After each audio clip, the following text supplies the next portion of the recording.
Buenas noches, ¿me escuchan? Sí, doctor, se escucha. Ok, perfecto.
Pantalla, hola, ¿están viendo en la pantalla?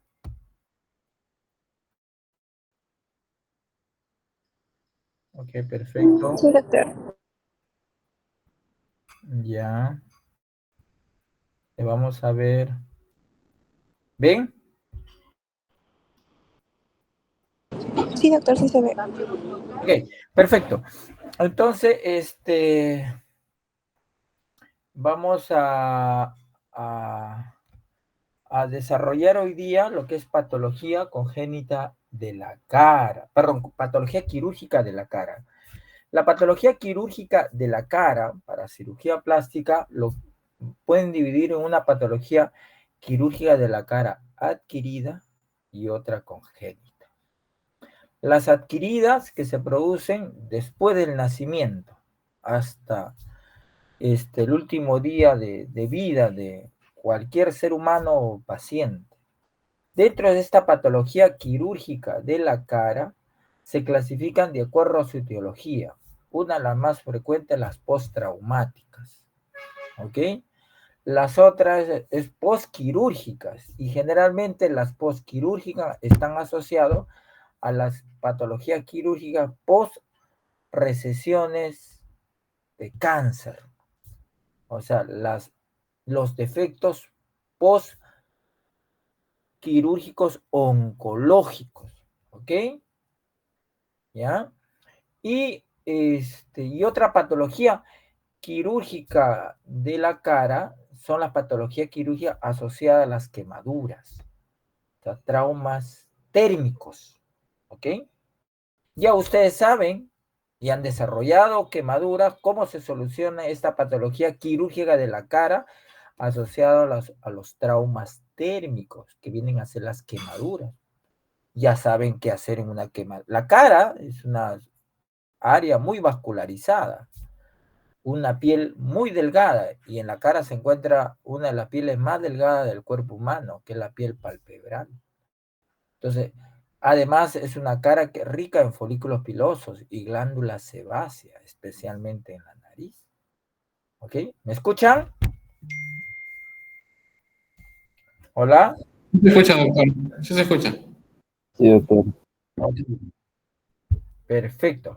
Entonces, y como es una zona ricamente vascularizada y una piel bastante delgada, es una zona que rápidamente se puede lesionar frente a una quemadura de segundo grado profundo y tercer grado.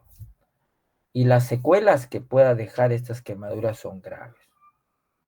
Si es una quemadura de segundo superficial y profundo, ya ustedes saben cómo manejarlo. ¿Ok? Entonces, eso lo han visto ya, lo han desarrollado. Y cuando se produce una quemadura en cara, está siempre asociado a sospechar de una injuria inhalatoria, de otra quemadura, que es la quemadura inhalatoria, que es la quemadura que lesiona la vía respiratoria, tanto alta como baja, debido a la inhalación del humo y de gases tóxicos muy calientes. Ya no, yo no tengo que hablar eso, ya ustedes lo han hecho. Las otras patologías quirúrgicas de la cara en las postquirúrgicas o postrecesión oncológica. Todos los cánceres de los tejidos blandos y el esqueleto macizo facial que pueden afectar la cara van a conllevar amplias recesiones de tejidos blandos y resecciones, ojo, resecciones del esqueleto macizo facial. Y va a quedar un gran defecto y ese defecto se puede hacer una reconstrucción por los colgajos que ustedes han hecho, la clase de colgajo. ¿Y qué tipo de colgajos? Si son recesiones pequeñas, ya, de un cáncer vasocelular, de un carcinoma epidermoide pequeño, sin reacción ganglionar, melanomas en estadios tempranos. Ustedes pueden resecar y cubrir ese defecto con los colgajos. Ustedes ya lo han hecho la clase de colgajo. Colgajo de avance, colgajo pedicular, de transposición, de rotación, etc. Si los defectos muy grandes, muy extensos y comprometen el esqueleto macizo facial, también se puede reconstruir con colgajos complejos, pediculados, miocutáneos, locales o a distancia.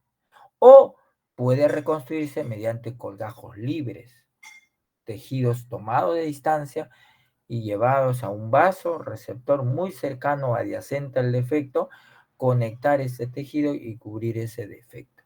Y si hay pérdida o de recesiones de tejido blando más el esqueleto macizo facial, también se hacen uso de los famosos colgajos complejos, que tienen tanto tejido blando como esqueleto óseo. Por ejemplo, en la mandíbula necesitamos hueso para mantener funcional la masticación. ¿Qué tipo de colgajos se usan? Los colgajos miocutáneo, osteomiocutáneo libres. Ejemplo, el colgajo de peroné. ¿Ok? O de la cresta ilíaca.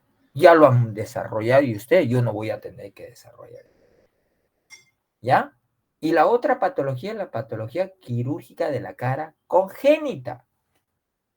En el servicio de cirugía plástica del Hospital Revalidate, donde yo laboro, el 70% de la patología quirúrgica de la cara es patología quirúrgica congénita.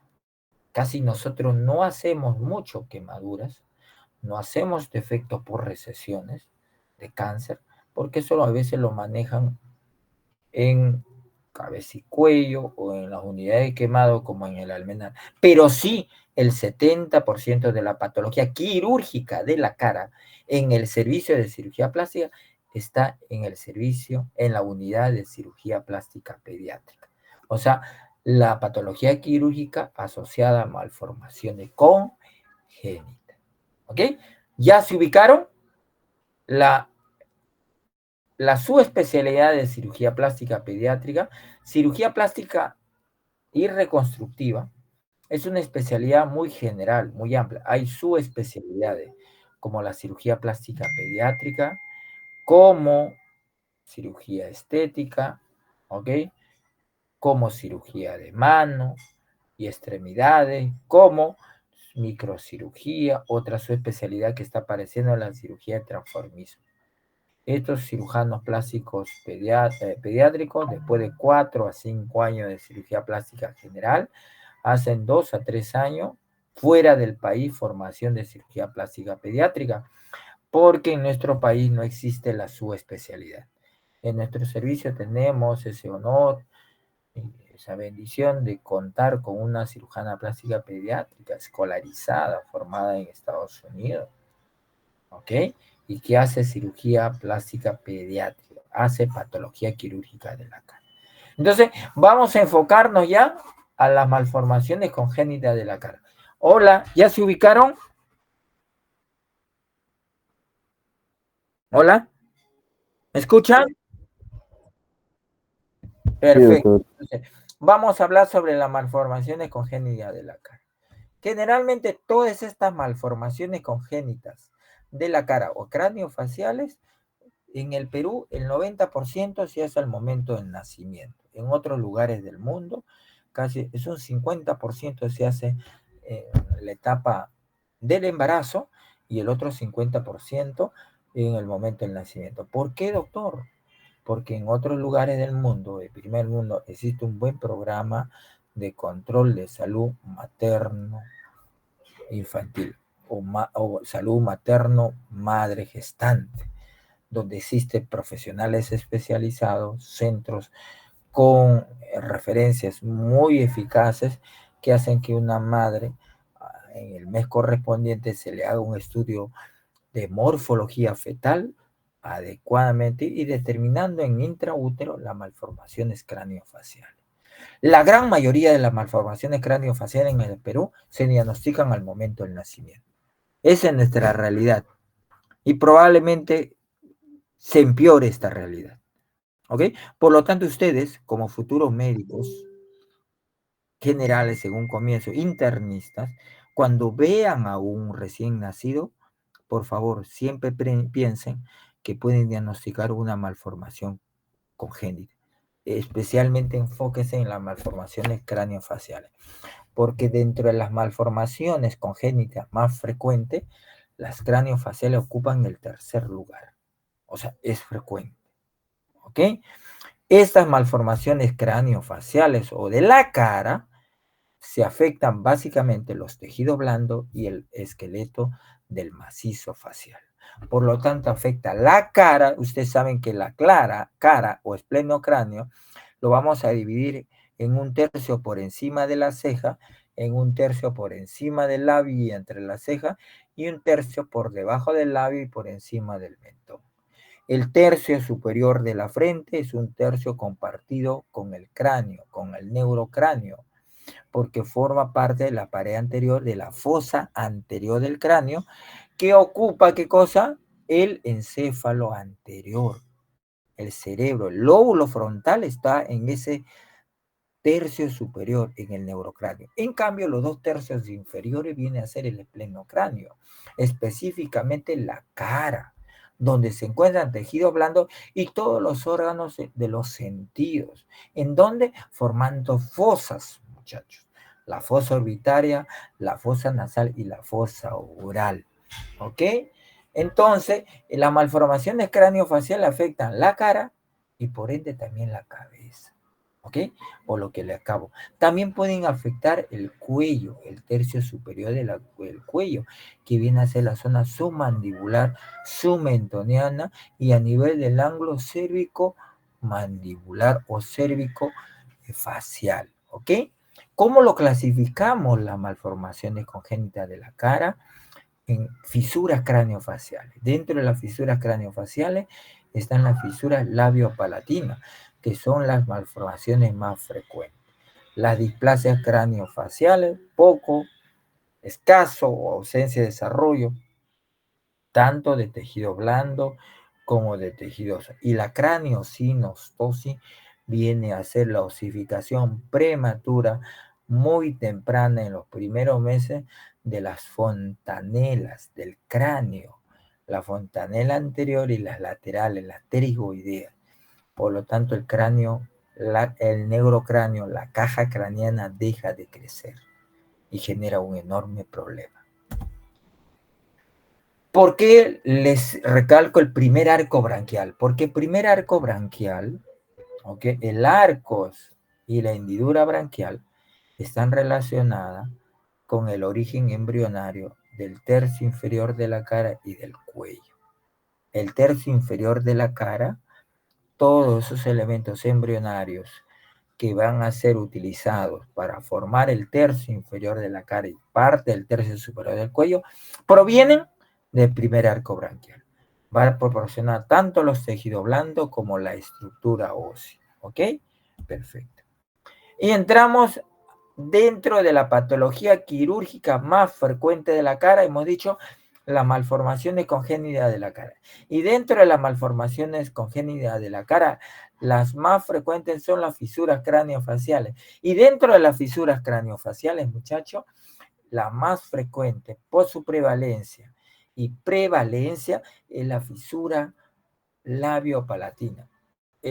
La población común y corriente lo conoce como labio leporino y no es la denominación correcta. Se denomina fisura labio-alveolo palatina. ¿En qué consiste esta fisura? En la pérdida de continuidad del labio superior. ¿Ok? Y esa pérdida de continuidad que genera una fisura, un espacio o una hendidura también.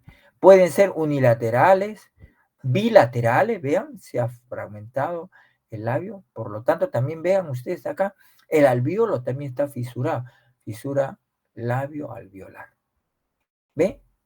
Una fisura bilateral y una fisura unilateral, incompleta. Entonces, afecta al labio, afecta al alvéolo y afecta el paladar, tanto duro como blando. ¿Qué debemos saber sobre esta malformación congénita frecuente en nuestro país, craneofacial? ¿Ok? Hay que tener en cuenta eso. Y esta prevalencia, más o menos de cada 500 nacimientos, hay un caso de fisura labiopalatina. Y en estos últimos años se está incrementando a 400, me puedo atrever. Y doctor, ¿y por qué? ¿Qué es lo que pasa? La causa de la fisura labiopalatina es multifactorial, epigenético. ¿Qué quiere decir? Que no existe una causa específica de la aparición de esta malformación. Se dice que tiene rasgos raciales, es frecuente en la raza amarilla y en la raza africana.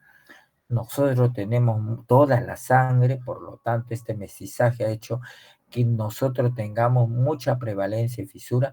Es uno de los factores: desnutrición materna, infecciones virales, una mala salud materna, uso de medicamentos, anemia, exposición a metales pesados, ¿ok? Todo, infecciones de citomegalovirus, ¿ok? Infecciones de toxoplasma, etc. Entonces es multifactorial. Contaminación ambiental, ¿ok? Entonces, como es un factor epigenético y cada vez estos factores epigenéticos se están incrementando en nuestro país y vamos a enfrentar mayor prevalencia de malformaciones faciales. Dentro de ellas, la más frecuente, la fisura labiopalatina.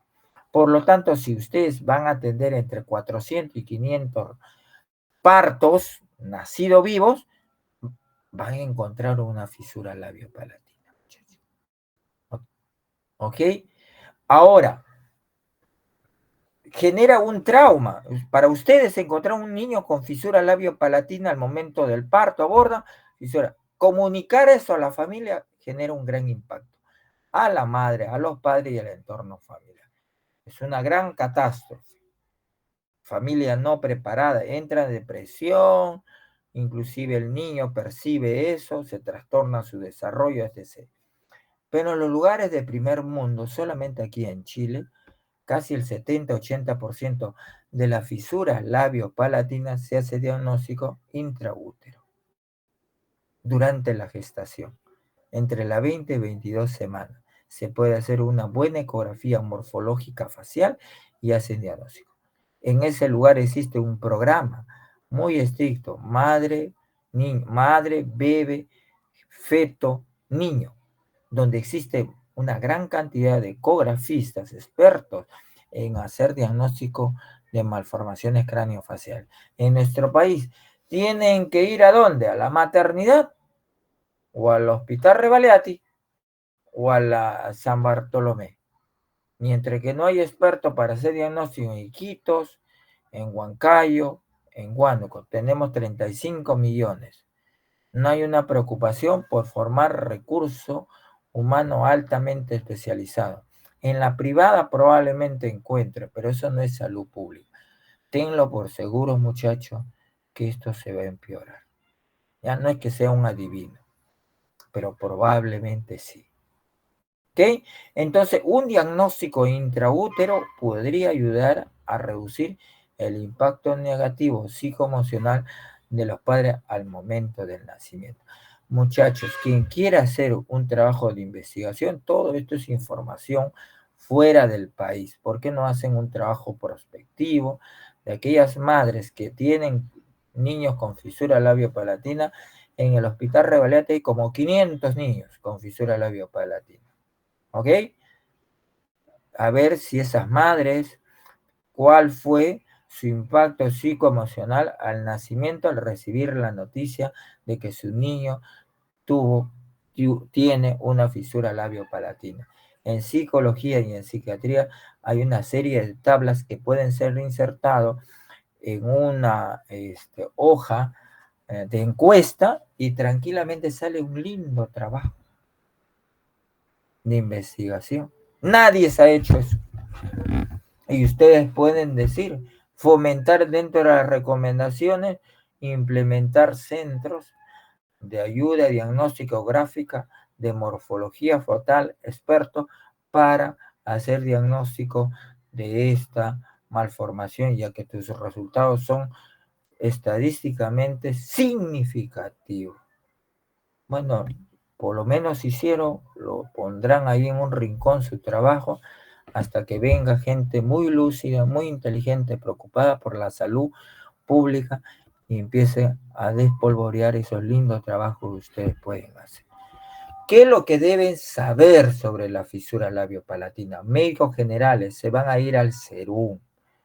Encuentran un niño con fisura labiopalatina, eso insértenlo en su cerebro.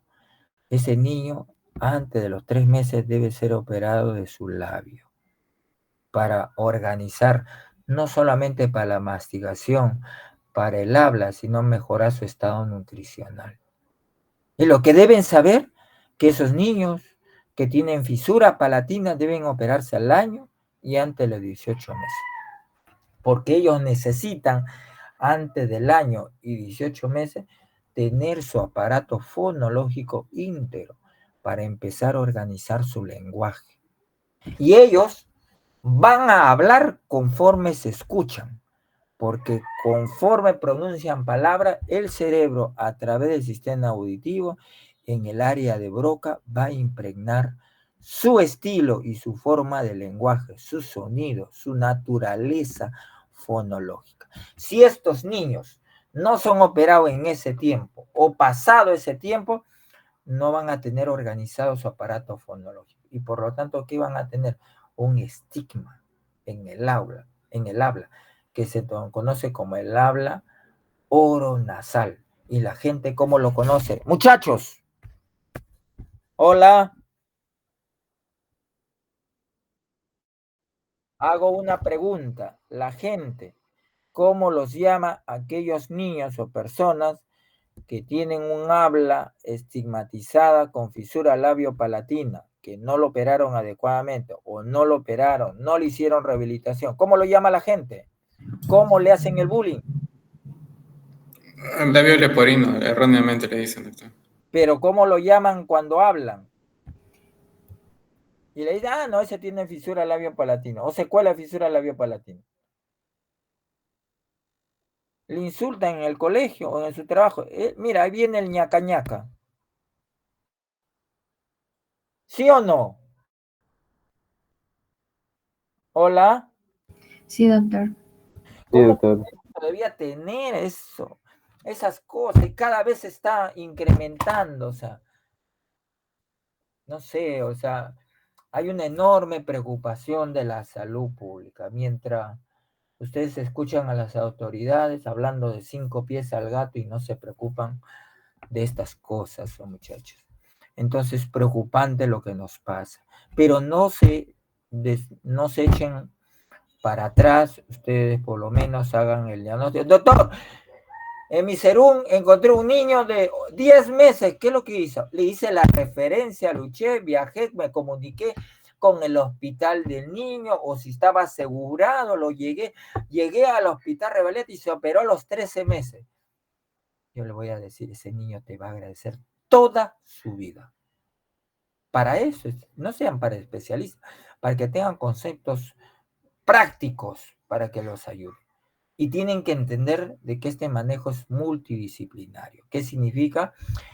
En otros países del mundo existe un programa de fisura labiopalatina, donde lo encabeza el cirujano plástico, está el otorrino pediatra, el cabecicoyo pediatra, el oftalmólogo pediatra, está el neurocirujano pediatra, está el odontopediatra, el médico rehabilitador foneológico, los físicos rehabilitadores del habla, del lenguaje, están los nutricionistas, el médico nutricionista, el pediatra, está el psicólogo, el psiquiatra, está la asistenta social, enfermeras, forman como 30, 40 programas.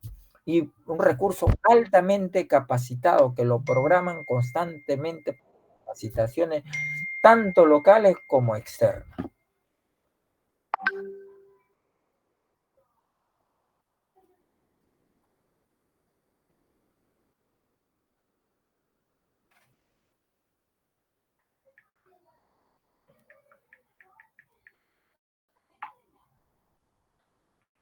Entonces, debe existir un programa nacional para un manejo multidisciplinario, ¿ya? ¿Ok? Muy bien. Ahí está, una fisura labial unilateral. Cuando ustedes examinen, no se limiten, vean si está tomado también el alveolo, ponen fisura y revisen la boca y vean el techo de la boca. En este caso van a encontrar una fisura palatina, ¿ve? Que compromete el paladar blando y el paladar duro, parcialmente. Y está íntegro el alveolo. Y usted la revisa y no está tomado el labio. Usted le ven el labio íntegro, no tiene. Abren la boquita, siempre. Y se pueden dar una sorpresa. Otra de las cosas, muchachos, que la nariz también está alterada. Esto se llama nariz fisurada o leporina. Que miran su ala, está mal implantada, más descendida, está alargada. Igual mira, alargada, mal posicionada la base. Vean, el cartílago alar está descendido y rotado caudalmente. Y vean qué pasa con el piso de la fosa nasal en una fisura completa. No existe el piso. Y de frente ustedes van a ver los cornetes, la concha inferior media y los meatos. Por esto estos niños sufren con frecuencia sinusitis a veces. Y esta es una fisura palatina completa que afecta a paladar duro, blando, duro en su totalidad. ¿Ya? Este es un caso de fisura labial bilateral. Vean, niño con fisura labial y alveolar. Tiene 4 meses, hay que operar. Ah, ya te pasaste. Doctor, se pasó, pero opéralo, que lo operen rápido. Tiene 2 meses, lo transfiere para que lo operen. Le hagan la cirugía del labio, llamado queiloplastía. En la boca abren la boca y tiene una fisura palatina completa. Antes del año, tienen que enviarlo. Le toman una hemoglobina, un hematocrito, tienen que forzarse que tengan hemoglobina normal. Después que lo operas el labio, tienes que conversar con tu serumista, nutricionista y la enfermera serumista, hacer un programa de charlas motivacionales a la madre, a la familia, para que manejen muy bien el tema nutricional para que este niño gane de peso y mantenga su hemoglobina normal. No puede ser, muchachos, que la última estadística de hace un mes del INEM dicen que niños menores de 5 años en el Perú en el 2023 y hasta la fecha de noviembre de 2024, de cada 10 niños en el Perú menores de 5 años, 8 tienen anemia y desnutrición. En el 2020, de cada 10 niños, eran 6. En 2 años o 2 años y medio, ha aumentado. Imaginen lo que tienen que enfrentar cuando se vayan a su Perú. ¿Ok? Es una reflexión que yo les pongo. La medicina en los futuros años en nuestro país, si quieren dedicarse a la parte de la salud pública, atender hospitales, todo eso, se vienen momentos muy, muy complicados. ¿Ok? Muchachos, salvo que ustedes abran su clínica y se dediquen a atender, pero tampoco si vamos a tener todos estos problemas generados por la salud. Miren acá, una fisura labial amplia, alveolar también severa y palatina completa. Pobre muchacho, pobre niño. Hay que operarlo antes de los 3 meses para que pueda alimentarse bien. Este niño tiene 1 mes y medio, fisura bilateral severa, para su alimentación una sonda. A este niño hay que liberarlo de esta sonda, hay que operarlo, hay que transferirlo. ¿Quién lo tiene que operar? Un cirujano plástico pediátrico. En nuestro Perú, como no hay muchos cirujanos plásticos pediátricos, creo que hay como 4 o 5 nomás, para 33 millones de habitantes en el Perú, esto lo operan las campañas benéficas que vienen del extranjero. ¿Sí? Lo ideal es que sean llevados adecuadamente, lo operan, pero no acabó ahí nada más, muchachos. Es un manejo multidisciplinario permanente, 18 años. Por eso en otros lugares del mundo existe el Programa Nacional de Fisura Labiopalatina, con presupuesto, con recursos e infraestructura adecuada. Mire, fisura labial bilateral. La cirugía de labios se llama queiloplastía. Se opera antes de los 3 meses. Miren, que se utilizan colgajos dermograsos, dermocutáneos, colgajos mucocutáneos, colgajos de mucosa, para reconstruir el labio. Después de un tiempo, muchachos, miren, este labio ya tiene el arco de Cupido, el filtro y la columna del filtro. Otro caso de queiloplastía primaria, amplia, severa y en el postoperatorio inmediato, donde se corrige también la nariz leporina para evitar dejar estigma en este niño. Son cirugías muy complejas, de alta especialidad, que el cirujano debe tener muchísima experiencia y conocimiento y formación para llevar a cabo la fisura del labio, la queiloplastía, porque los colgajos son pequeños, precisos, bien medidos, dermograsos, dermocutáneos, mucocutáneos, mucosos, para que se reconstruya no solamente la parte anatómica del labio, sino la parte estética y lo más importante, la parte funcional, porque no solamente es reparar el labio, sino desinsertar en mala posición los músculos. Vean ustedes acá, estos músculos se encuentran mal posicionados. El orbicular está acá, el orbicular se encuentra aquí. ¿Ya? Entonces, para operarlos, ¿ya? Para operarlos y tienen que reposicionar los músculos para que esta queiloplastía sea funcional. Otro caso, miren, esta niña con toda esta patología, fisura labiopalatina completa, fisura, y miren, después de operar, no solamente el estado de ánimo del niño, el entorno familiar, y en otros lugares del mundo esta niña va a estar bien nutrida, sin anemia, con apoyo del programa, y cuando tenga 18, 19 años, será una doctora, una abogada, una ingeniera, una arquitecta, no como los niños con fisura labio-palatina en nuestro país, que aparte que tienen anemia, no se le opera adecuadamente o no se operan, están desnutridos, no tienen un programa y toda la catástrofe secuela que se le viene. Esa es la realidad. Da pena. Sí, a veces uno dice,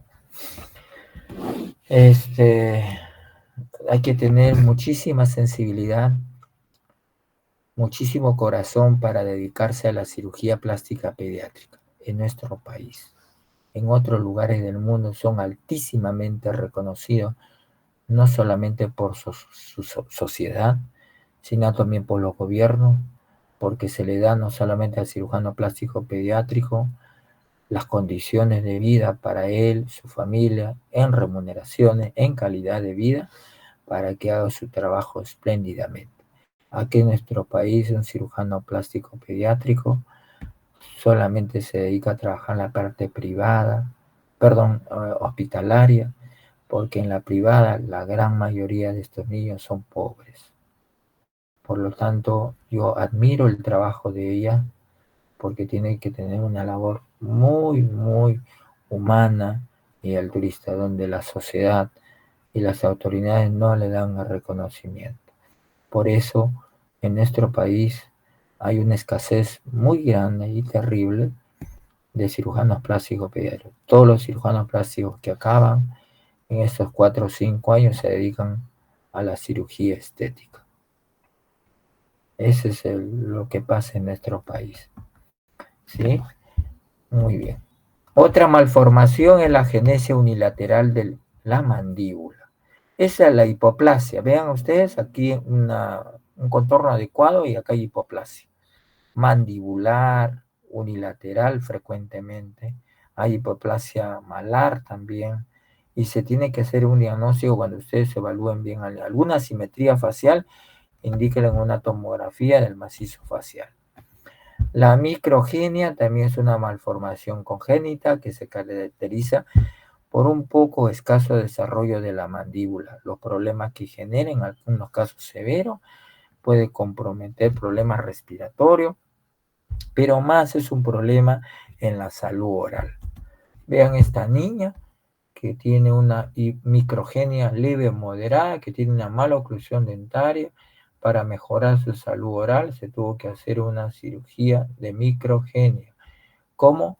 Mediante avance de la región mandibular y del mentón, para que de esa manera exista una buena oclusión dentaria y no tener problemas dentarios en el futuro.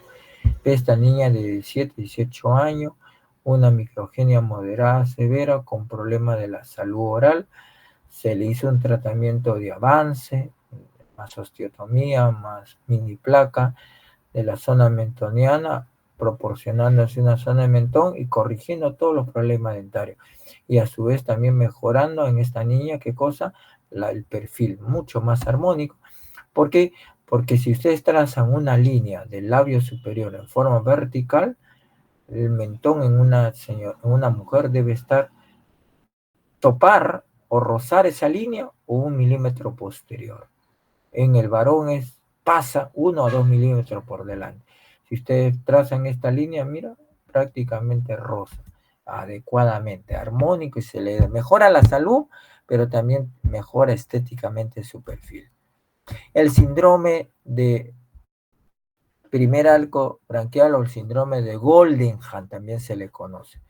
Es un síndrome que se caracteriza por una falla genética.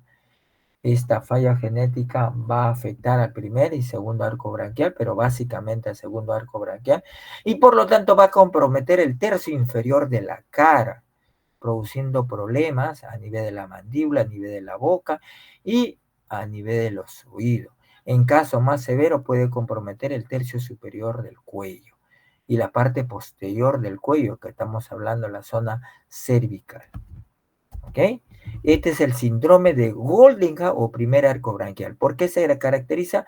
Malformaciones bucales, generalmente macroglosia, hipoplasia mandibular y malformaciones, ojo, auriculares. Esas tres cosas. Y a veces puede haber depresión, hundimiento en el tercio inferior, en el tercio superior del cuello. Síndrome de Holden, ¿ok? Síndrome de Teacher-Collins estos son disastosis craneofaciales, un poco escaso o ausente desarrollo del esqueleto del macizo facial. La disastosis mandíbulo-facial se caracteriza básicamente por una malformación que tiene un origen genético en el cromosoma 5. O sea, tiene un componente heredofamiliar, aparte de los factores epigenéticos. Y la característica más importante es la hipoplasia de zigoma y del área malar, con hundimiento del piso de la boca. Puede estar asociado a microgenia, ¿ok? Y puede haber en algunos casos por problemas del arco cigomático, del zigoma y del hueso malar, un problema auditivo, ¿ok? O del oído externo. El tratamiento puede en algunos casos, al momento del nacimiento, casos severos, pueden tener problemas respiratorios. En esos casos se coloca una traqueostomía. Estos casos tienen múltiples problemas, su manejo es multidisciplinario, ¿ok? Y es quirúrgico. Este es un síndrome de Teacher-Collins, ¿ven? ¿Ok? Teacher-Collins, ¿ven? Hipoplasia malar, cigomático y del zigoma, bilateral, generalmente, con hipoplasia del piso de la boca, del arco lateral, malformaciones auriculares. Puede haber a veces un componente mandibular, problemas oculares, muy frecuente, ¿ve? Problema ocular, problemas a nivel del conducto auditivo externo, porque se afecta mucho el arco cigomático, el zigoma, ¿ok? Y la región mandibular. Esto fue motivo de una pelea. Estos niños tienen muy bien su problema, su sistema nervioso central. Su manejo es multidisciplinario. Otro síndrome, el Pierre-Robin. El Pierre-Robin se caracteriza por una microgenia grave y severa. Hay vestigios de la zona mandibular y del mentón. Generalmente genera problemas respiratorios al momento del nacimiento. Por eso se debe hacer un diagnóstico gráfico ante el nacimiento. Si usted está en un puesto de salud, este niño se muere, se asfixia. Como no tiene mentón ni zona mandibular, todos los músculos de la lengua no tienen dónde fijarse están prácticamente adheridos al piso de la lengua. ¿Y qué pasa con la lengua? Todo se va hacia el cabo faríngeo, ocluyendo el ingreso de la vía respiratoria. ¿Ok? Y se forma entre la quinta y sexta semana, y lo más adecuado es hacer su diagnóstico a la 20 semana con una buena ecografía morfológica. Y tiene que ser un experto quien haga esta. En el Perú hay 2 o 3 ginecólogos que se han dedicado a medicina fetal y que pueden hacer este diagnóstico para 33 millones de habitantes. Miren acá, puede estar asociado a fisura labio-palatina, problema mandibular, de mentón, mira, una hipoplasia muy severa, prácticamente no hay mandíbula y un escaso mentón. Puede, como le dije, asociado a fisura labio-palatina, problema dentario, problemas auditivos, ¿ok? Infecciones, puede ser causa muchas veces de problemas de asfixia este problema. Un síndrome Pierre-Robin leve, ¿ok? Se encontró una hipoplasia muy severa con poco desarrollo de la mandíbula. Este niño, los cirujanos pediatras de cabeza y cuello, su especialista que le pusieron distractores óseos para hacerle crecer el mentón y la zona mandibular, y se solucionó su problema, porque esos niños tienden a asfixiarse, muchas veces causa de muerte súbita en otros lugares del mundo. Puede haber otras malformaciones como microftalmia, coloboma iris. Este es el coloboma iris, microftalmia, ¿ok? Vamos a ver agenesia total del pabellón auditivo y lo que acabamos de ver. Otra patología quirúrgica muy frecuente de la cara que se hace en nuestro hospital en cirugía plástica pediátrica es la microtia. ¿Qué es la microtia? Es el poco desarrollo del pabellón auricular. Se afecta el conducto auditivo, el oído externo. El oído externo está afectado, generalmente está ocluido el meato, y la parte del el conducto auditivo externo ocluido parcialmente. Hay poco desarrollo del pabellón auricular. Mire, remanente, este es el signo del maní, típico de una microtia. Hay otras malformaciones como apéndice preauricular, una microtia severa o ausencia del pabellón anótea. La oreja se forma, ojo, lo que ustedes tienen que saber es que la cara se forma entre la quinta y octava semana. La mayor actividad para la formación de la cara es sexto y séptima semana. La formación de la oreja ocurre más o menos entre la sexta y novena semana. La mayor actividad de formación de la oreja entre la séptima y octava semana. ¿Ya? Y la oreja se forma del primer, segundo arco branquial. No se olviden. El primer arco branquial proporciona 2 somitos, el segundo también 2 somitos y el tercero. Y migran hacia la zona donde se va a originar, se va a ubicar la futura oreja. El primer arco branquial va a dar, mira, el trago. Vean, el trago lo da. El segundo va a dar, escuchen, mira, el segundo va a dar el hélice. El tercero va a dar el antihélice y el antitrago el tercer somita, formando así la oreja. Vean que la oreja es muy compleja en su estructura. Tiene una piel muy delgada y cartílago elástico. No hay ningún otro lugar cartílago elástico como la oreja, excepción en la epiglotis. Por lo tanto, su reconstrucción no se hace con cartílago elástico, sino con cartílago hialino. Vean el hélix, el antihélix, la fosa navicular, perdón, la fosa escafoidea, fosa navicular, brazo superior e inferior, el trago, el antitrago, la escotadura tragal, la concha, la raíz del hélix. Una estructura muy compleja para hacer. Por eso hay gente, cirujano plástico, expertos solamente en oreja, muchachos. ¿Y cómo se hace la reconstrucción de la oreja? Con cartílago autólogo. ¿Ok? Miren, cartílago autólogo. ¿De dónde se saca este cartílago hialino? De los cartílagos de la costilla, cartílago costal. Se elabora el marco, el esqueleto de la oreja. Antihélice, escafa, fosa escafoidea, trago, antitrago.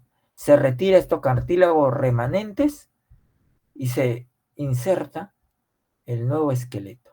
Y miren cómo se acomoda.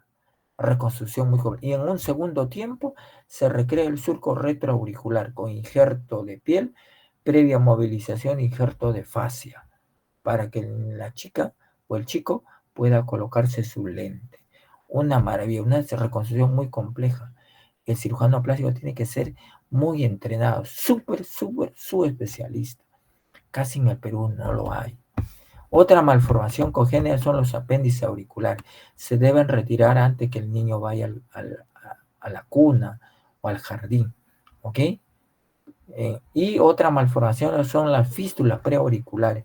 Ojo, o fístula aureus congénita. El tratamiento no es retirar, es no tocarse, enseñar a la mamá, a los padres, no manipular. Siempre esa fístula elimina sebo, tejido graso, porque está lleno de glándulas. Y si usted lo manipulan, obstruyen el orificio, que van a provocar una infección, un absceso. Estas fístulas son largas y profundas que se comunican con la articulación, con la mandíbula. A veces está pegado a la parotia, está pegado a la arteria, y su retiro implica cicatrices muy amplias y a veces puede generar secuelas. Tratamiento: no tocar. Que el paciente sepa cuando el niño es adolescente que no lo toca, y si le sale una secreción sebácea, limpiarse suavemente. Y vean, una microtia, el signo del maní, se reconstruyó, vean ustedes, una reconstrucción con cartílago autólogo hialino de cartílago costal. Luego se recreó el surco retroauricular con injerto de fascia más, no, colgajo de fascia más injerto de piel. Y mira, una maravilla. Nadie todavía logra eso en el Perú. Hay gente que está tratando, gente que se ha ido a entrenar, cirujano plástico pediatra, pero es el camino. Otra malformación son las orejas constrictas. Tratamiento quirúrgico, que tienen que hacer cirujano plástico pediátrico. Otras malformaciones tenemos la macroglosia, anquiloglosia, es esto el frenillo, no se corta, se hace colgajo de mucosa, tengan en cuenta. Y dentro de las otras malformaciones congénitas de la cara están Yo le dije las fisuras craneofaciales, frecuentes fisuras labio-palatina, pero hay fisuras que afectan no solamente el labio, sino la mejilla y también el cráneo, y esas se llaman fisuras craneofaciales. Pueden afectar tejidos blandos y al esqueleto macizo facial. Para su diagnóstico se hace mediante la clasificación de Tressier. Tressier dividió la cara mediante un meridiano en dos hemisferios, izquierdo-derecho. Al meridiano a la altura del arco de Cupido en el medio lo denominó 0 y a la altura de la sutura metópica 14 y a la altura del mentón 30. ¿Ok? Todas las fisuras que aparecen en el cráneo, siguiendo el sentido de las agujas de reloj, son fisuras craneales. Puede ser solamente esto, desde el 13 hasta el 8. Y desde el 7 hasta el 1, hasta el 0, son fisuras faciales. Pueden haber solamente craneales o faciales, pero lo frecuente es facial y craneofacial. Si encuentran en el 1, van a encontrar fisura craneal. Sería 1, 13. Si encuentran el 6, vean acá el 6, ¿sí? Se va a correlacionar con el 9. ¿Sí? Perdón, el 6 se correlaciona con el 8. Y el 7 es 7 nada más, es fisura facial pura. No tiene correlato facial. ¿Ok? Igual para los huesos. Esta es una fisura craneofacial. Esta es más o menos una fisura 4, aquí, 4 con 10. Y acá otra fisura, acá hay microftalmia, con una fisura también acá 11. Compleja, niño en otros países nutrido, buena hemoglobina, buen cerebro, padres preocupados, instituciones para resolver este problema, recurso humano altamente capacitado, un estado preocupado, que es lo que hace el oftalmólogo pediatra, le pone una prótesis ocular. Los cirujanos plásticos pediatras reparan las fisuras. El oftalmólogo le recrea el tarso para que exista también una buena oclusión palpebral. Y este niño, casi con poco estigma, se integra a la sociedad, a desarrollarse intelectualmente, cognitiva, emocionalmente. Qué lindo en otros lugares, muchachos, ¿eh? Esta es una fisura 0,14. Acá está 14, acá hay una fisura, y en el centro no existe tabique, está fisurado, ¿ya? Es fisura 0. El síndrome de Cruzado, que viene una craniosinostosis, lo que le dije. Cuando la fontanela anterior y la pterigoidea anteriores y laterales se osifican antes de los 3 meses. Por lo tanto, el cráneo no crece, pero sigue creciendo el encéfalo y el tronco encefálico. Entonces, pero los centros de osificación de la cara no se osifican, siguen creciendo. Por lo tanto, todos estos huesos de la cara son blandos. ¿Y qué es lo que ocasiona? El crecimiento del cerebro, del encéfalo, comprime a la cara, produciendo exoftalmo, deformación de la cara. Estos niños, si no se tratan adecuadamente, tienen problemas oculares, nasales, ¿no?, a nivel de la respiración, y el cerebro se va a comprometer. ¿Qué es lo que tienen que tratarle? Con distractores amplios, craneales, faciales, para estimular el crecimiento de los huesos, con distracción de la cara, dándole el espacio correcto para el encéfalo y tronco encefálico. Y se soluciona. ¿Ok? En el Perú no podemos hacer eso porque no hay el equipo y la tecnología. Fisuras craneofaciales complejas. Miren, acá hay una fisura 7. Síndrome otomandibular. Tiene problema ocular y una macrostomía. Se toma la ecografía, que también se ve que tiene fisura del macizo facial. Entra un tratamiento multidisciplinario y le mejora la calidad de vida. Síndrome otomandibular, de acuerdo a la clasificación de Tressier 7. Macrostomía, fisura labial lateral, hipoplasia y problemas oculares. ¿Ok? A diferencia del síndrome de Goldega, hay macrostomía, pero no hay fisura. Aquí hay fisura. ¿Ok? Esa es la diferencia. En el síndrome de Goldega hay hipoplasia mandibular severa. Aquí no. ¿Ya? Lo que ustedes tienen que entender que el futuro de un niño que tiene todas sus condiciones física, nutricional y cognitiva, se le debe ofrecer un tratamiento multidisciplinario y adecuado. Esta niña fue operada por una de las primeras cirujanas plásticas pediátricas que luchó 35 años en el Perú para que exista un programa de fisura labiopalatina y se cansó. Era una maestra que se formó en los Estados Unidos, se cansó, ahora se dedica a sus labores, no sé, al campo, una altruista humana que vivió para los niños. Y ella, como decía, yo lo dejo así a los niños y después que con su dinero implementó programas odontológicos de rehabilitación para rescatar a algunos niños. Propio, ¿ok? Siempre las malformaciones, las fisuras han existido en el mundo. Mira, llegaron a etapa adulta en un guaco como chica, ¿ok?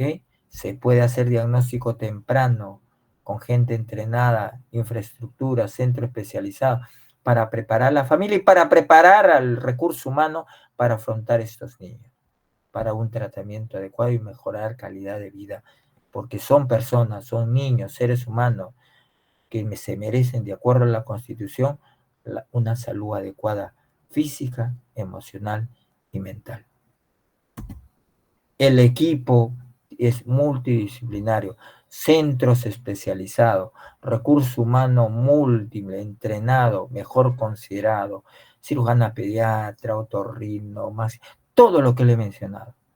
Eso es inversión cualitativa, no cuantitativa, porque se va a repercutir en la calidad de vida. Vas a rescatar niños que lo vas a integrar con todas sus condiciones a la sociedad.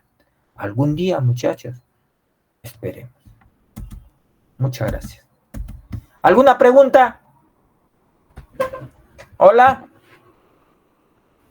No, doctor. Todo claro, doctor. Todo claro. ¿Alguien de este grupo quiere ser cirujano plástico?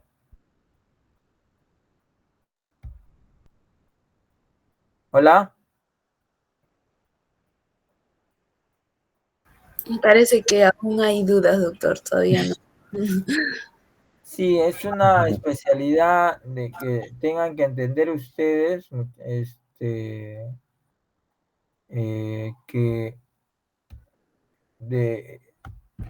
si se quieren dedicar a la parte estética van a ser exitosos, ¿no?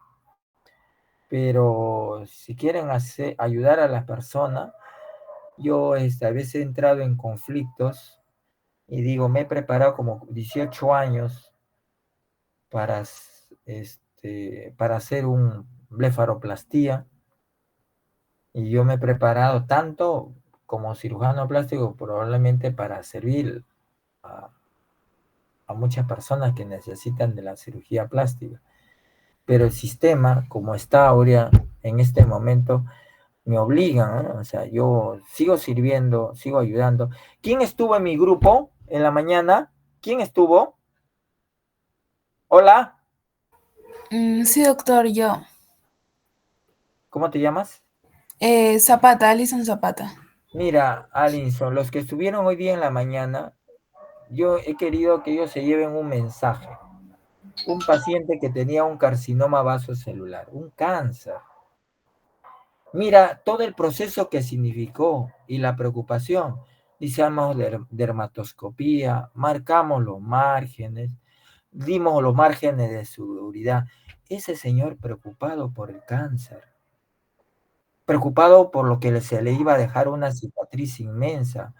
Le retiramos, le hicimos colgajo de avance, la técnica de la gaviota, reparamos su surco nasogeniano y quedó bien. Y ese paciente va a pasar 2 o 3 meses, va a decir, no me pasó nada. Eso es salud, no solamente oncológica, sino psicoemocional. Da satisfacciones. Así, por esas personas, nuestro Estado se preocuparía para valorizar qué cosa, la labor no solamente mi especialidad, de todas las especialidades médicas. ¿Ok? Entonces, para que ustedes tengan una información, salud está a punto de formar parte del Sistema Único de Salud. Vamos a hacer formar parte de MINSA, y eso sí va a ser terrible, porque los recursos de salud van a pasar. Qué bueno sería para mejorar la calidad de salud de la salud pública. Pienso que no. Entonces, está complicada la situación. Eso obliga de que nosotros estemos en los lugares donde mejores nos consideren, ¿no? Entonces, muchachos, sigan luchando, sigan estudiando. Ustedes, si alguna vez llegan a ser ministro de salud, traten de cambiar las cosas, ¿ya? Esa es mi recomendación. Acuérdense de esta clase, hay muchas cosas por hacer. Luchen, sean fuertes, objetivos por el bien de las personas. ¿Ok? Muy bien, un gusto. No habiendo ninguna pregunta. Muchas gracias. Muchísimas gracias, doctor. Muchas gracias, doctor. Gracias, doctor. Gracias, doctor. Ok, perfecto. Hasta luego. Buenas noches.